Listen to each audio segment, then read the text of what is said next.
ফরিদপুর কাচিডানে এসে আমি যে এইভাবে ভাইসা যাবো ভাই, এটা কিন্তু আমি জীবনেও আশা করি নাই। সারাদিন কাচিডানে ঢুকতে পারি নাই ভিড়ের কারণে, তাই ভাবলাম যে সন্ধ্যার পরে গিয়ে একটু কাচ্চি খাবো ভাই। কিন্তু সন্ধ্যার পরে আইসা যে অবস্থাটা আমি দেখলাম ভাই, এইখানে ঢোকা আমার জন্য খুবই মুশকিল। যেখানে মুশকিল সেখানেই আসান, এই চিন্তা করে আমি একটু ভিতরে ঢোকার ট্রাই করতেছি। কিন্তু আপনারা একটু দেখেন, চাচা চাচি খালা খালু এদেরকে ঠেললা এই ভিতরে যাওয়াটা মনে হয় না আমার পক্ষে এত ইজি হবে। তারপর আমি ট্রাই করে যাচ্ছি যে আমি কাচিডানের ভিতরে এখন যাবই যাব। কোন রকম ঠেলাঠেলি করে কদ্দুর যাইয়া ভাই আমি কিন্তু ভাই লক হয়ে গেছি। এখন ভাই আমি সামনেও যাইতে পারতাছি না, পিছেও যাইতে পারতাছি না, জানি না কি হবে। তারপরও কিন্তু আমি ট্রাই করব কাচিডানে ঢোকার জন্য। যাই হোক, শরীরের ভিতরে যত এনার্জি আছে সব এনার্জি দিয়ে আমি কিন্তু ভিতরে ঢোকার ট্রাই করতেছি। আপনারা দেখতে থাকেন। অনেক গুতাগুতির পর এই পর্যন্ত আইসা আমি আর যাইতে পারতাছি না, আমি আটকে গেছি ভাই।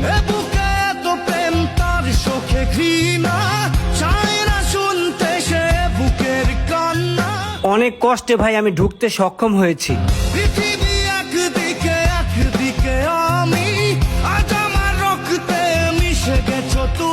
অনেক কষ্টের পর তো ঢুকলাম, কিন্তু ভিতরে এসে যে খাবো সেই সুযোগ তো পাচ্ছি না। প্রচুর পরিমাণে ক্রাউড আর কোনো টেবিল খালি নাই ভাই।